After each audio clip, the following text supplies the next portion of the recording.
कभी कभी ऐसे होता है ना कि आपका दिल करता है कहीं दूर भाग जाएं, रोज़मर्रा के कामों से कहीं हट के चले जाएं, लेकिन ऐसा कभी हो नहीं सकता। मतलब दिल तो बहुत चाहता है लेकिन हम भाग के कहीं जा नहीं सकते, क्योंकि ये सब हमारी जिम्मेदारी है, हमने पूरी करनी है। लेकिन थोड़ी देर की फ़रार तो हासिल की जा सकती है ना। तो मैंने कहा बॉम्बे चौपाटी चलते हैं, और ये काफ़ी देर से ओपन हुआ है मुल्तान में। ये हुआ है DHA के पास, USP के अपोजिट। तो सेकंड कप और बॉम्बे चौपाटी साथ साथ ही ओपन हुए हैं। तो मैंने कहा ये मामा को कि चलते हैं बाहर थोड़ी देर। पहले ऐसा होता था साल में एक दफ़ा आउटिंग के लिए चले जाते थे नॉर्दर्न एरियाज़ में, और वो जो एक दफ़ा की आउटिंग होती थी ना, वो इतना ज़्यादा माइंड को रिफ़्रेश कर देती थी कि मेरे आगे 2-3 महीने तो आराम से गुजर जाते थे, मुझे कोई तन्हाई शन्हाई नहीं होती थी। लेकिन अब क्योंकि वहाँ के हालात बहुत ज़्यादा ख़राब हो गए, सैलाब आ गया और इतने ज़्यादा क्लाउड बरस्ट हुए, तो वहाँ नहीं जा सके। तो फिर 1-2 ही काम बचते हैं, या शॉपिंग चले जाओ या खाने पीने चले जाओ। तो हम आ गए थे यहाँ पर।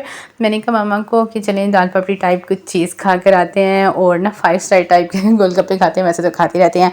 यहाँ आके मुझे डोसा नज़र आ गया, तो मैंने कहा क्यों ना इनकी थालियाँ और डोसा ट्राई किया जाए।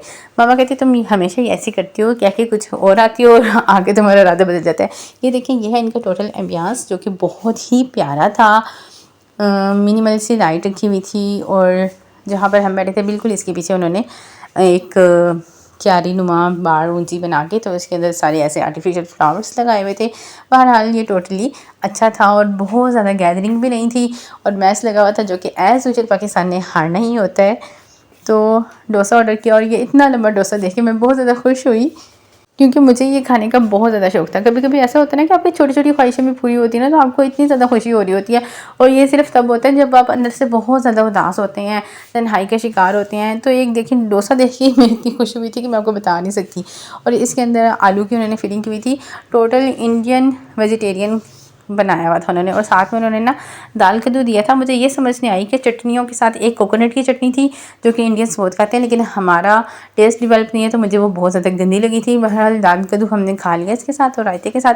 अब ये देखें कलरफुल सी सतरंगी बिरयानी आई है, और ये हमने एक थाली ऑर्डर की थी, जिसके अंदर सैलड है, दाल मखनी है, चिकन हांडी है, और पालक पनीर है, और एक था इसके अंदर रसमलाई, और साथ में हमने बारबेक्यू का आइटम जो है वो ऑर्डर कर लिया था। ये तो मुझे पता था कि थोड़ी थोड़ी क्वांटिटी होती है इनकी कटोरियों में, लेकिन वो हमें काफ़ी थी। पता नहीं कभी जब भी हम रेस्टोरेंट में खाना खाने जाते हैं ना, तो थोड़ी सी चीज़ से ही पेट ज़्यादा सारा भर जाता है। बाहर हर चीज़ का जायका जो है ना वो औसम था। तो जायके को मैं दूंगी इनको 9 आउट ऑफ 10। तो आप लोग जाके एंजॉय कर सकते हैं मेरी रिकमेंडेशन पर। थालियाँ इनकी बहुत ज़्यादा अच्छी हैं, और इतना भी कम नहीं होता, 2-3 लोग तो पेट भर के खा ही सकते हैं। फिर मैंने थोड़ा सा अपने हस्बैंड का फ़ोटोशूट किया, और हंसी खुशी घर आके अल्लाह का बहुत सारा शुक्र अदा किया।